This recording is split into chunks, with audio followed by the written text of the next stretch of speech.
Hello and welcome to episode 33 of the Sussex by the Sea podcast, a podcast about all things Hastings United.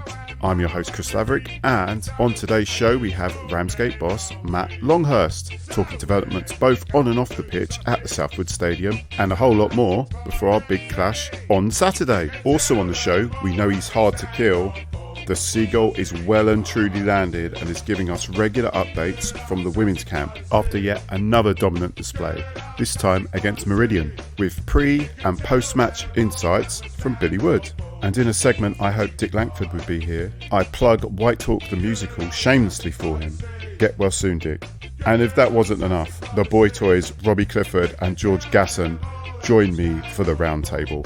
Enjoy, Hastings fans. Over to Ramsgate boss Matt Longhurst. All right, so I have the great pleasure, Matt Longhurst here, Ramsgate manager. How long's it been you've been manager now for, by the way, Matt? I've been here a couple of years. I've had about 10 games because obviously we haven't played. So I came in January. I've been about 18 months. So I came in January 2020 and then obviously we stopped short in March. Then obviously did pre-season and then stopped in October. So, it's been interesting. Well, just because we're recording this on the 20th, so this is just before your cup game, and I'll quite happily cut this out if something horrible happens. All right, so don't worry.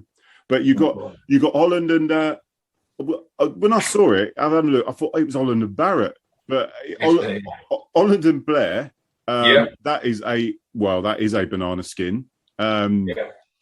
What do you fancy? I mean, obviously you must fancy your chances there, but I mean, this won't come out till next week. So no, that's all right. A bit, but are you going to be taking your full side? Are you going to be trying a few of the squad players out? No, we take the full team. Yeah, to be honest, we're a little bit like yourselves. I spoke to Chris Monday or Tuesday. Yeah, we're a little bit undercooked as well because we brought in a couple at the back end of pre-season, and also we've got a few that have missed pre-season. Not all of pre-season, but they've missed. Like Mitch Chapman had 2 holidays, but in between the holidays, he had to obviously isolate. So he missed 5 weeks of pre-season, whereas normally he would have missed 2 weeks. But having to isolate either side of either holiday. Tom Chapman and Rory still haven't been in. They're not back in until the end of September due to cricket, which again, normally they would have played cricket last year, but because they didn't play it last year, they didn't want to miss 2 years of it. Pre-season's been a little bit bitty for us. But you just got to understand that, to be fair to the boys, I don't know. We've got 2 players going away in the next 2 weeks where they've had holidays booked and they're now going to be missing the next couple of weeks. But you just can't blame them. They're boys that have got families that haven't been able to get away for 18 months. Yeah. And with the current climate, I just normally I'd have a moan, but at the moment I just think you just got to be accepting of it, which is why we've got a bit of a bigger squad. The club have been brilliant, in fairness to James, the chairman, and Richard, the owner. They've kind of given me the license to go and bring in some extra bodies to try to cope with the fixtures and obviously the boys that are missing. Oh, okay. Well, it's a bit of a bloody nightmare for you managers, isn't it, at the moment? Yeah.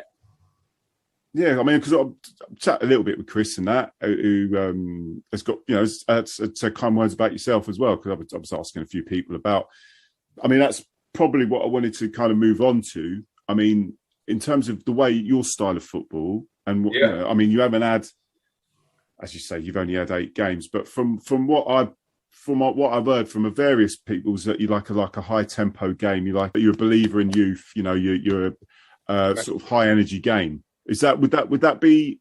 100%. Yeah, I mean, ever since when I got into coaching and managing years and years ago, now I've always been one of. I spoke to some men. I was fortunate enough to be able to get in with a couple of football league clubs and speak to their managers and looking at from my point of view, I'm not going to manage Man United, Arsenal, Chelsea, Liverpool, etc. Or very unlikely. So what I looked at as a coach and a manager for my own progression was, if I'm going to go up the levels, I then potentially might get a conference job or Conference South or Roman Prem job. And to be able to do that, you need to be able to produce players, you need to be able to coach players, you need to be able to move players on, and you need to be able to build football clubs. And so kind of over the years from Corinthians with young players and the likes of Alfie May and Ryan Johnson that was there at the time. Obviously, Alfie's gone into the Football League, spent 5 years with me. Here from Belvedere, the same. Lots of young players. Then I went to East Grinstead and had the likes of Greg Cundall, that's now Conference South. Travis Gregory's now in the conference. Charlie Harris now in the... There's so many young players. And also, as a manager, I think if you don't bring young players through, when you do get the job, that you can then go and put all these players together, you don't have a pool of players because they've all finished. And I think that's happened to a number of managers, that they've run out of a pool of players, never bothered to spend any time building young players. Yeah. And when their players are finished, their recruitment's over. Yeah. And there's a few managers that have gone out of the game that are decent managers but just can't recruit anymore because spent so long with a similar group. So I think that's... And I think that for me as well, like if you've got to look at what kind of manager you are, I want to develop players. I like developing the players. I like seeing young people get on in the game and in life. And again, obviously, I've had a decent amount of success. Emmanuel Fernandez didn't have a club this time last year. I got him in. He was way too good for us. Way too good. So I phoned Peterborough. With the contacts I had there, said, look, you need to get him in, just have a look at the kid. Like, he's 18, 19, 6'5", centre half, quick, can play off both feet. It's just a no-brainer. They got him in. He trained for 9 weeks with the first team. He got offered a 2-year deal. He's played against Chelsea in pre-season. They're already talking about there's an opportunity for him. He's already been in the squad in the Championship club. So for me, that's where we've now managed to get a lot of the boys we've got at Ramsgate now have come off the back of sort of buying into the fact that we've managed to help quite a lot of young players over the years. And then the style of play, it suits those players. Obviously, the club, again, have invested nearly £1 million in the stadium. So the whole place looks so different now. The 3G is amazing. Being able to train on it regularly. Since I've been at Ramsgate, I haven't trained twice in a row. We haven't had the training facility. When I got here, there wasn't any training kit, track suits. It was just all over the place, really. I think now the boys are now in training at the same venue twice a week. The training kit's hung up for them. Their towels are laid out for them. Very similar to Chris and yourselves. If you want people to be professional and act professional, you've got to give them the environment that encourages that. 100%. And I think that's what kind of it's not for everyone. It doesn't have to be done like that. But for me, I think that's the way that I like to do things. Oh, nice one. What was I going to go? Yeah, so the Southwood Stadium, you mentioned big investment there. I mean, what from a Cumble fan's point of view, when we wandered there, how impressive is it? No, it's impressive. Yeah, I mean, we played Spurs here and we had 3,000. We've got 76 youth teams, so there's over 1,000 kids in the club. Blimey. So we've turned. Who's your administrator? Bloody. No, not me. It's amazing the job they do. It's just phenomenal. They've never seen anything like it. The team. That's amazing. That is incredible. That. No, it's incredible just to facilitate it on the pitch for training nights. Ian Heath, who's the general manager of the club, and Caroline, the youth secretary and the first team secretary, just literally night and day. Phenomenal. And all the coaches in the youth section are great in terms of the effort that goes in. But yeah, obviously we've got the idea is to create a young fan base. Yeah. Because the more obviously a lot of non-league football is a lot of older generations in terms of people that have watched these clubs for years. But people don't generally tend to spend too much time thinking, right, what happens when these guys are not around? So we've kind of spent a lot of time. We've installed the panel cages in there so the kids can play. When we're playing you, we've actually invited your 7s and 8s to play our 7s and 8s on the pitch before the game. Brilliant. So just so you know, so I can push it a little bit. So what time's that going to kick off? Is that going to be at that's going to kick off at quarter past 12. Oh, okay. Quarter past 12, and then we've got the UK's #1 children's entertainment company coming in for the kids. So when they finish playing the games, we're going to give them all some food. All the kids that are taking part in the games, and then there's a children's entertainer here for the whole afternoon, leading up until kick-off. Oh, brilliant! That's a good touch, that. Yeah, so we've done that. We flipped. There was a kind of an old shed, really, in the corner of the stadium that wasn't really used. It was used as a bit of a classroom. We've changed that into a glass-fronted bar. So it's glass all the way across the front, and it's got a brand new bar and everything. It's all been redecorated inside. With beer in it. Yeah, with beer in it. Excellent. That's what I like to hear. Exactly. So what the idea of that is, on training nights now, the parents can sit and watch the kids train all week, Monday to Friday, and sit in the bar in the warm, drinks, food. And obviously then on a match day, it becomes a sponsors lounge, a corporate lounge, and also a general bar for the public supporters, etc. So humble me can get in there, yeah. 100%, yeah, 100%, excellent. 100%, yeah. So no, it's really just trying to create an environment where we want to inspire the kids in Thanet to want to play for Ramsgate, because of course they all want to watch the telly and play for Arsenal or Man United and all these other clubs, but realistically, if they can, it's achievable to play Ryman South or Ryman Prem football, but in front of 1,000 people. Yeah. And as a kid, that's aspirational to be able to go, well, actually, I could play here. Like, I could get on that pitch. So for our 1,000 kids, it's vital that, and they're getting to know the players now. We got our players come off the pitch, and we've got 4 or 5 of our first team players here with me working on the soccer school this week. The kids know them. They come off the pitch. They want their autographs. They want to sign their boots. The players have been great spending time with them. Yeah, that's just really we're trying to create some mentors for the young people in Thanet. Thanet itself it's got the highest level of deprivation and unemployment for 16 to 24-year-olds in the country.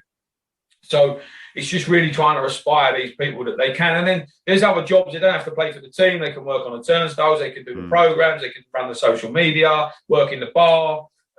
So it's just becoming a proper, what I would call, it's a business, but it's a football club. It's a proper football club. It's not just a first team. And as much as obviously we want results, and obviously everyone would like results straight away, you've seen yourself, like, it's taken Chris a number of times to build a team and build a football club. And kind of Hastings, Maidstone from the past, from where they went from to where they are now, is a big blueprint for us.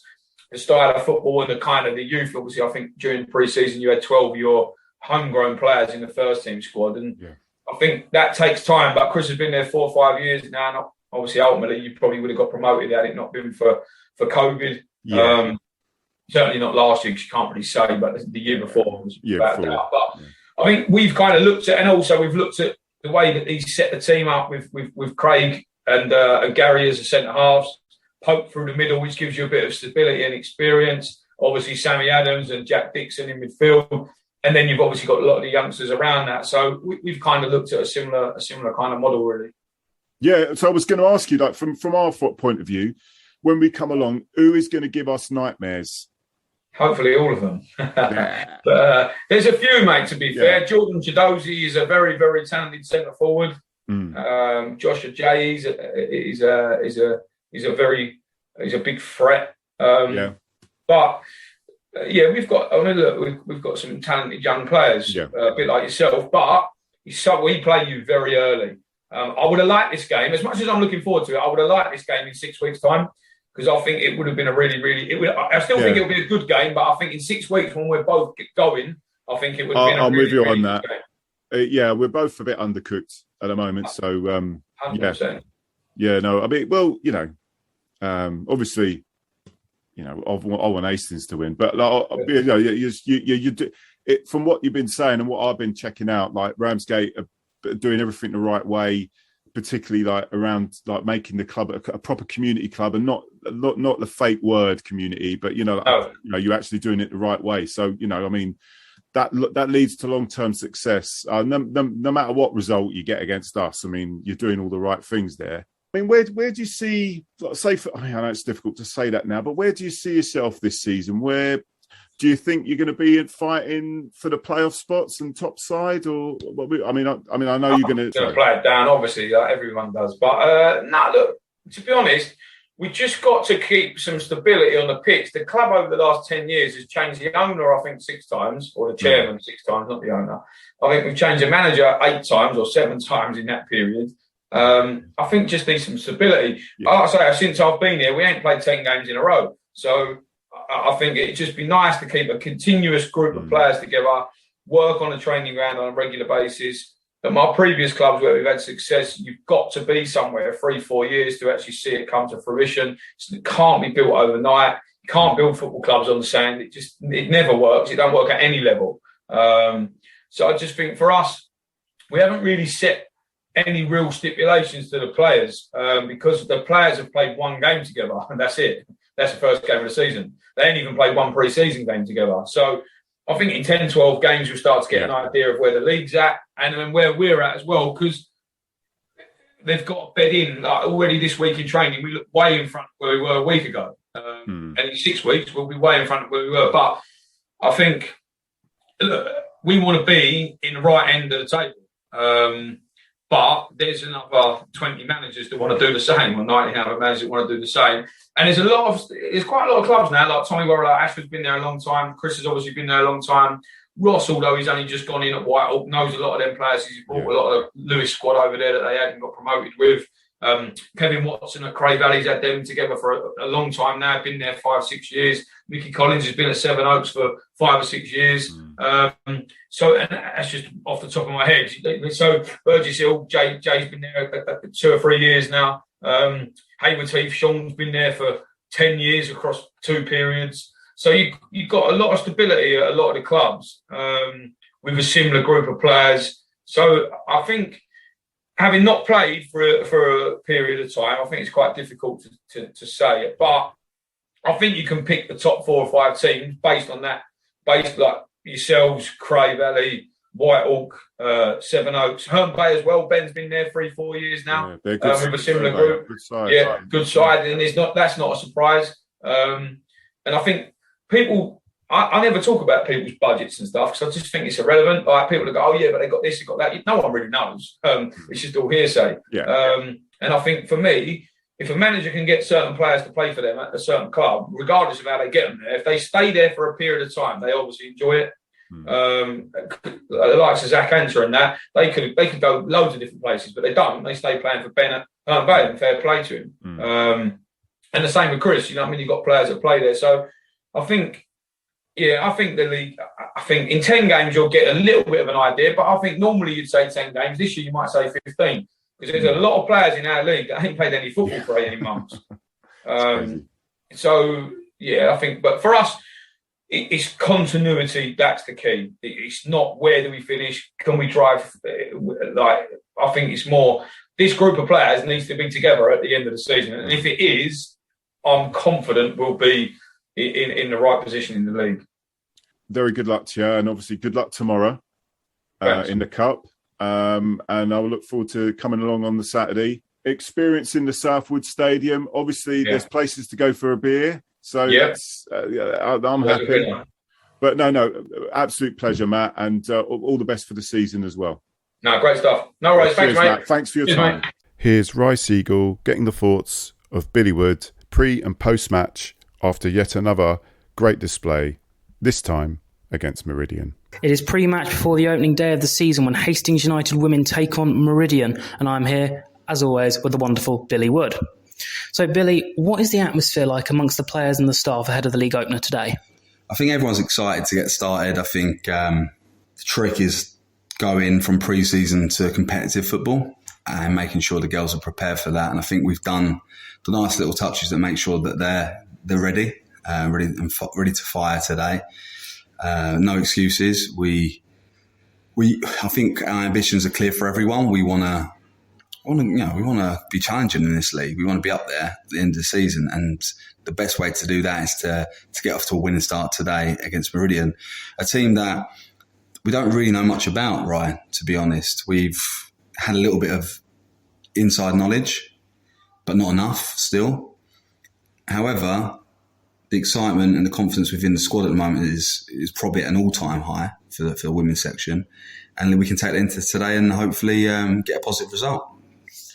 How much of an advantage do you feel it is to start this season at home, where you're going to get more fans, you're on a turf you're more familiar with? How much of an advantage does that give you on the opening day?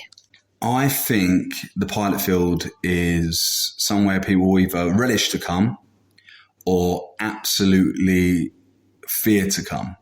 So, number one, I think there's a couple of decent setups in this league, but I think our pitch is probably the best. I think it suits us because we like to play football and we know our pitch better than anyone else.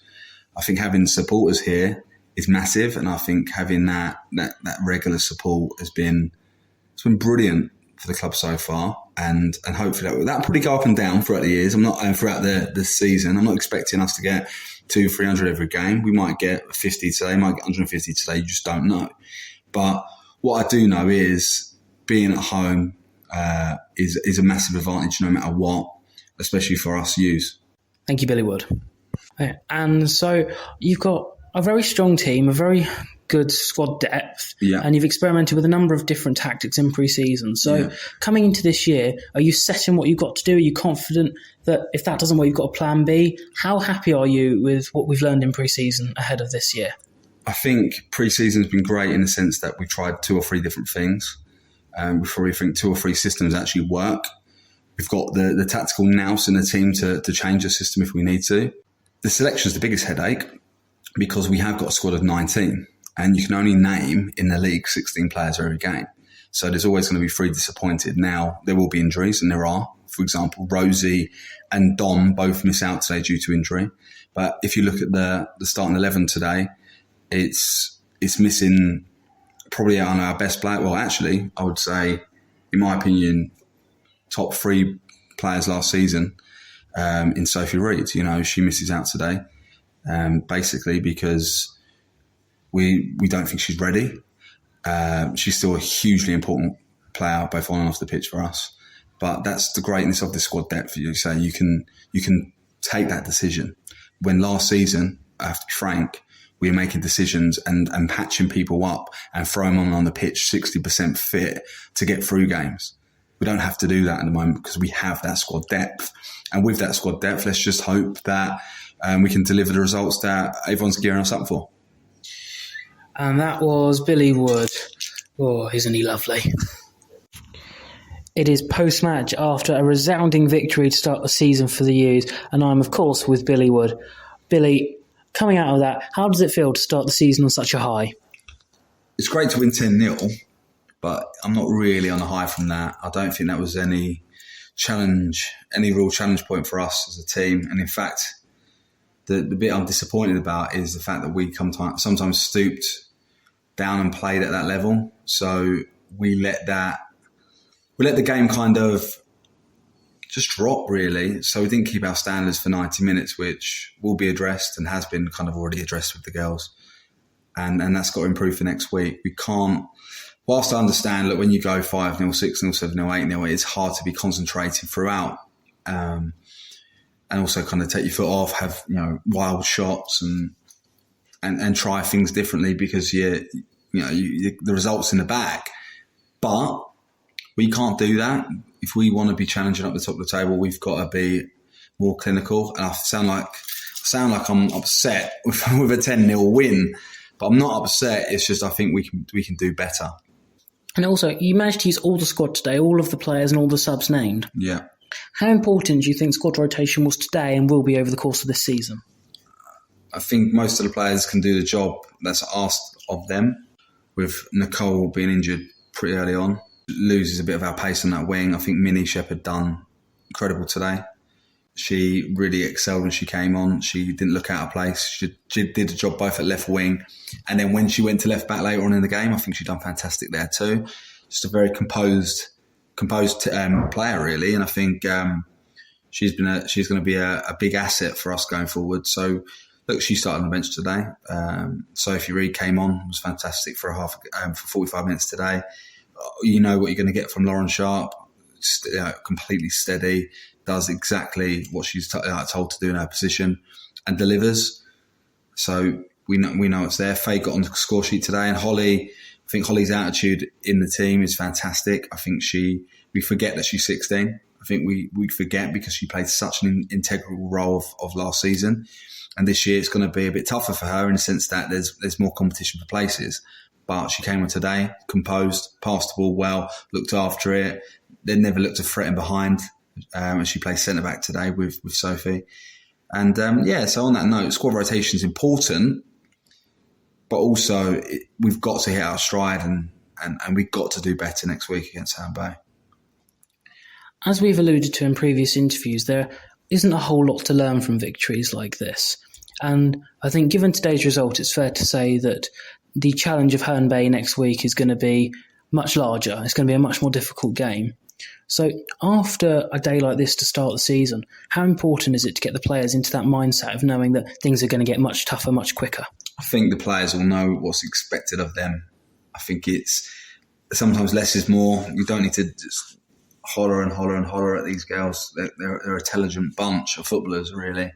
I think a 10-0 win, if you're in this league, you're looking at going, cool, bloody hell. Hastings are going to be up there, which is not really fair on Meridian, who in times did well, but last 45 minutes was so frustrating, right? Every time the ball went out, it felt like the ball was out for 5 minutes. They didn't want to play. And sad, really, to see. But I think that's got to be a credit to our girls that they didn't want to play us. Simple as that. Brilliant. Thank you very much, Billy Wood. I was very much looking forward to getting a bit of WhiteHawk talk from Dick Langford. Unfortunately, he's been poorly, and I'm hoping he's made a speedy recovery as he got a bit of the COVID. We were going to talk a little bit of WhiteHawk before our game on Monday, and a lot of WhiteHawk The Musical. So what I'm going to do is I'm going to stick the links on the podcast, on the Facebook, and try and push it a little bit for him. I'm more Blood Brothers or West Side Story myself, but Dick, along with Ollie Learmouth, Eve Plumridge, and Simon Odds and Evens, have put this together. Have a listen in the links provided. Give us some feedback and also give them some feedback. I'm sure they'll like it. And now we have the always fabulous fan roundtable. Thank you to Robbie Clifford and George Gasson for making it happen. Right, where is he? I see his name. I'm here. Well, why don't you speak, you git? I was listening, waiting for you to talk about me. Oh, no, I'll talk directly to you. Anyway, I have the absolute honour and privilege of the wonderful George Gasson and Roberto Clifford. Is it all right to call you Roberto Clifford? If you want. Bit too European for my liking, but... Hey, we're not going to get into a Brexit conversation here, are we? Right. These wonderful gentlemen have come in on the fan round table for me. I was unable to make the game as I was being a dutiful husband. So these gentlemen are going to fill us in on all the wonderful stuff that happened at the Beckenham Cup game. Starting with you, George. Well, those of us that weren't massively whipped had a great day out of the football yesterday. Just a lovely cup tie. The ground was really nice, like for a Step 5 ground. The facilities were good. Decent crowds because of loads of Hastings travels. We played well. I feel like we started to click. Dixon was absolutely brilliant in the middle of the park. Just so many positives. I'm sure Robbie will have more details about the game. He's usually a bit more. What is he a bit more? What? Do you really wasn't drunk? I don't know. I just feel like Rob remembers details of games better than I do. To be fair, you spent the whole game trying to get your Nori Scott chant started. So. The Nori Scott chant is brilliant. That is going to be a classic. What is the Nori Scott chant? It's to the tune of Yes Sir I Can Boogie. Oh, I Can Boogie. Yeah, go on. So sing. Yeah. Oh, Nori, he's scoring and he'll pass in triangles. Oh, Nori score. Like that, yeah. As long as it's not Nori all night long, because I'll worry about you then, George. No. Obviously, it's a genius song because it references triangles, him being from Bermuda. So it's just genius. Hang on.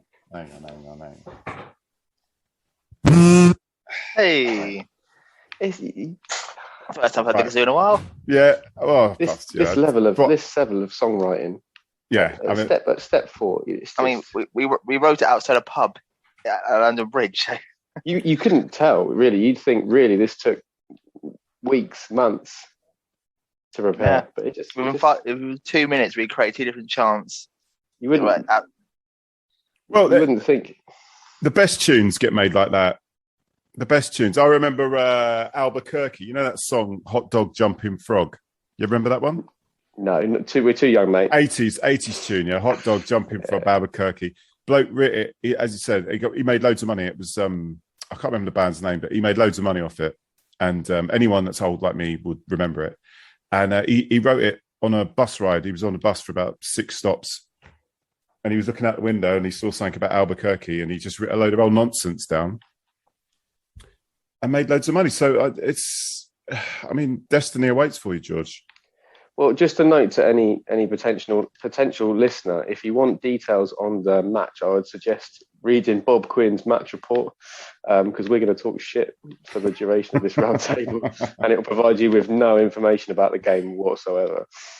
Oh dear, ye of little faith. So, Robbie, you're going to give us a bit of info on this game. So, 3-0. Looked comfortable to me from the very limited Twitter that I saw. So please fill us in. Well, obviously, just to mention, obviously, you were being a dutiful husband yesterday, but Nick Blue was playing for the opposition, and he famously played on his anniversary against us. So I'm just saying, there's people a bit more committed to football than you. I'm just saying. But it was a very solid, bigger team cup performance. You were the bigger team, step above them, and I think we showed it by controlling the game. They were up for it early in the game, but they tried to cause us trouble. We were solid at the back. They didn't have any clear-cut chances, any half chances. Everything they put in the box didn't threaten us, and we always earned out. I think Martin on the left wing, the left wing he played, dominant, because every time defender would clear it, Dicko get the ball out to Martin, and suddenly he's drawing three defenders back to try and cover him. Really good performance from him. Pretty much from everyone, actually. I'd say lovely goal. Hasler's goal was lovely. Really worked. Great finish from him. I think he's coming to know me a bit, sort of thing. Pre-season, I was like, let's see what he's like. He can get the ball away a couple of times, but that game he seemed very solid, very good player, and I think he'll do a good job for us this season. It was the second goal. Okay, now this Tom Chalmers header with his head. Head. I remember that now. Yeah, I was too busy having a friendly conversation with the ref at the time. So the corner came in, the looping header. Yeah, it was we all looked dangerous from corners as well. That we were putting in the dangerous areas. They were defending well, but they obviously were panicked, and eventually we got one good finish. I think the third one, after say silly home red card, they didn't need it. And the third one, a bit lucky, good shot and deflection in. Red card. What did he get red card for? He kicked Dicko in the head. Dicko went what? All right. He was upset with Dicko's tackle. That's what happened. That's actually what happened. So Dicko was there breaking, and Dicko's put in a tackle. Take the yellow near the end of the game. And they're both on the floor, and he's just kicked out towards his face, and it's like, why have you done that? I'd say it's pleasing because I think we've gone through a period in the past where we've not been up for it as much physically in terms of those battles, and it was a very physical game yesterday. And then we've been through a period where we were up for it, but getting sent off and getting caught up in all that nonsense. Probably like a season and a half ago, periods where players are getting sent off and putting us in a weak position in games. And now we've got that balance right where we're winning the physical battles, but the other team are getting frustrated and getting those red cards and bookings because we're winning those physical battles fairly. So it's good to see. It's good to see that from the side. Just on the mention of that, I know that there was some whispers that maybe some of the dark arts of defending was being used in yesterday's game. Is this true, George? I mean, what a load of bollocks. I mean, I was looking at the pictures and I'm like, what dark arts of defending? Because they it was going on in both boxes from both sets of players because it was a game of football. Right, that's it. Ref had no control of that game, to be fair. Literally, both teams were doing it because the ref couldn't control it. He was letting... It was one of those games where the player dictated it and the ref could not keep control at all. He swayed from no contact, having the foul, to letting you jump in, and that's not a foul at all. He couldn't make his mind up how he wanted to ref the game. I mean, I feel like their keeper summed it up when he said, he's at least he's consistent. We said consistently shit, and we could agree there. But it's just one of those things, like, get at refs at this level, unless it's Matt the ref. Obviously, he's a genius and a legend of this podcast. Legend. No comment. It's just could be a 2-week ban for you, Robbie.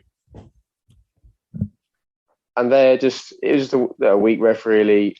You're just doing nothing about it's the same at all levels, every single level, Premier League, County League.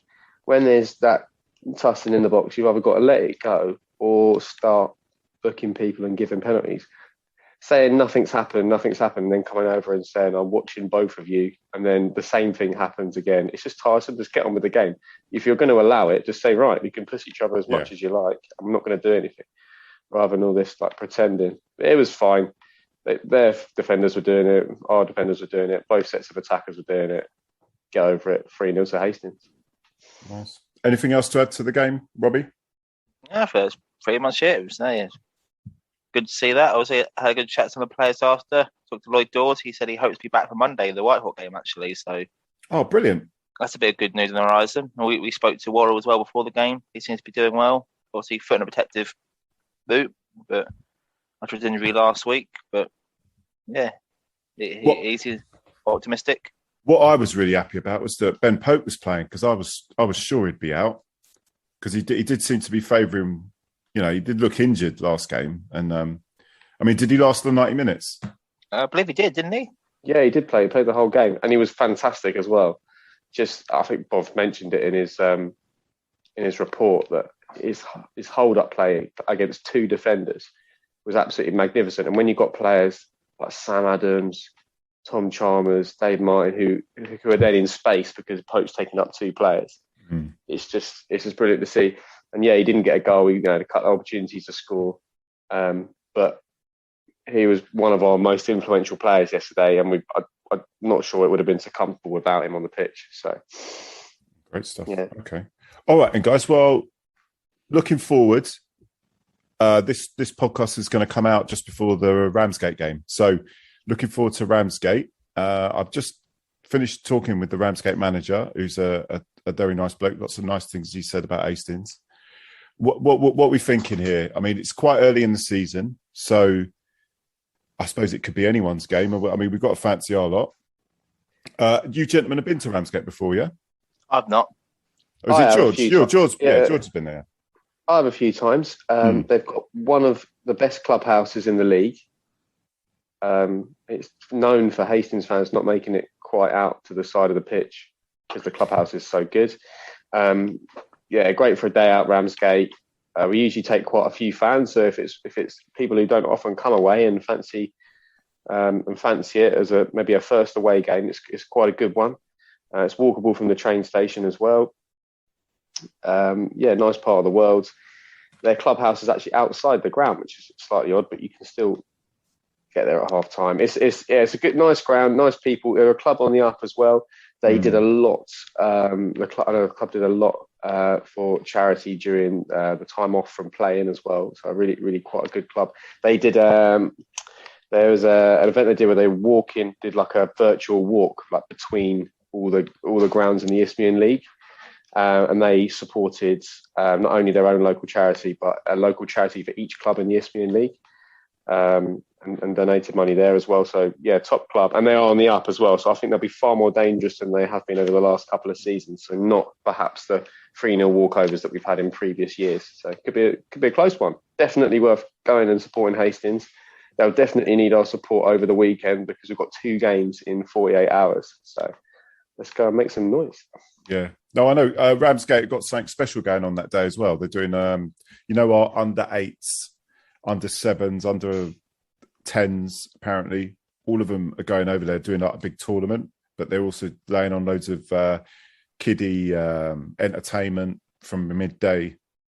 So they're obviously making a big day out of it. So, brilliant. Which is good. Yeah, no, I was very impressed with them, to be honest. And obviously we've got WhiteHawk. Has anyone got anything to say about WhiteHawk? No. Hang on, right. Before you go any further, guys, the chant for Norrie Scott is so good that my other half has put on "Yes, So I Can Boogie" in the kitchen, and I can hear it. Well, it's a great song anyway. Yeah, I feel like when all night long. When someone does a cover and the original ends up in the charts, I feel like that could happen for whoever it was who wrote that. Yeah, so we could be making them. A couple of girls. I can't remember their names. Watching. Sorry, I just wanted to let you know. Yeah, well, don't worry. Rather than the effect that we have outside. Unfortunately, I was going to get Dick from WhiteHawk on the show, but he's got COVID, and he is the person that's helped write the WhiteHawk musical. I don't know if you've heard about it. And what we'll do, I will put some info up about that WhiteHawk musical. But also, I've just been contacted yesterday after the article in the Supporters Club article in Observer from a Tony who what are they called? What did I say they were called again, Robbie? Save the Pilot Fields Association or something like that. Basically, like a Save the Pilot Field thing, and because I'd put in this article about the pilot field is a special place, he's got in contact. Apparently, he spoke with the MP yesterday. Yeah, they're meeting up with they're meeting up with councillors. They're meeting up with councillors. So I don't know how serious. So they don't want the stadium. They don't want us to move. They don't want us. So does that mean they're going to provide financial backing to rebuild the stadium because that stand needs to go? Are they going to refurbish and rebuild the stands and support the club and sports facilities in the town going forward, or are they just against any change? Well, that's something that we need to know. Yeah, well, that was the thing. Well, I'm going to try and get them on next week and talk to them. And it'd be interesting to hear what they think. Yeah, because you know me, big believer, freedom of speech, but yeah, so I'm going to try and get that in. So that could be interesting. That could be interesting because, like, okay, you know, I think we're all of the thing of I really love the pilot field, but if it isn't cost effective, if it isn't, you know, if it ain't going to work, and we've got to be real, and reality is that, according to what I've heard, yeah, that we don't have the money to keep this going, and it needs a major redevelopment. You know, then that's what the way we're going to have to go. We're going to have to move. Yeah, I mean that seems. Because obviously, there's a lot of people who are very attached to the pilot field. No, you know, us included. No. But is it if there are people who are providing genuine alternatives for the football club and don't just want it there because it's a statue? That's the problem. There's a lot at the moment of George. You're all about pulling statues down. You are. There's a lot of people who we need to do this, but they've got no way of actually doing it in all walk of life. So it'd be interesting to see if they've got genuine plans that can maintain the football club and sporting facilities in the town at Elphinstone Road. Agreed. Well, what about if, just as a thing, what about if we were to try and get a round table where this person's on? Because it'd be interesting, because I think it'd be quite interesting from someone coming from that sort of point of view. I mean, I'd love us to stay at the pilot field. We'll sort that out. But okay, right. So moving on from that, so we'll stick that in, and I'll try and, because I think that'd be really interesting. If we get a number of us on. Anything else we can think of? There's a pub in London Bridge that sells Harveys. This is the biggest news of the week. Okay, and you need to name the pub then, for the purposes of. It's in the old King's Head. It's opposite Borough Market, down a little side street, and it's brilliant. And it shows the football as well. Borough Market, yeah. Good. You get a massive ass pork pie. I got a nice biggest pork pie I've ever seen. A pint of Harveys. Life was good. But yeah, draws Monday. I want Lewis away. Yeah. That'd be nice. That'd be good. Ashford Town Middlesex, they've got a replay. Got to happen last time. Well, wouldn't it be a shame if they got knocked out? It would be a crying shame. Not fussed about getting them. We've already beaten them. So. Oh, Herne Bay lost to Bedford Sports. Yeah, same level, I think. It will be interesting to see. Obviously, WhiteHawk are already through. Not sure if they got the prize money, but they got a buy. So yeah, they got a buy. It'd be interesting to see whether some clubs want to be in the FA Cup or they're going to focus on the league, because obviously the prize money is worth having more from the cup than it is from the trophy. It'd be interesting to see what teams have that balance. I've heard that Herne Bay aren't short of money, so them being out might not hurt them so much. But yeah, it was worth a grand yesterday to go through. Oh, love a cup run. A cup. That's what you remember. Yeah, I want away games. I love being at the pilot field, but I just love away games. So away would be great. Okay, well, all right, boys. Well, listen, thanks for coming on. It'll be Ramsgate, wouldn't it?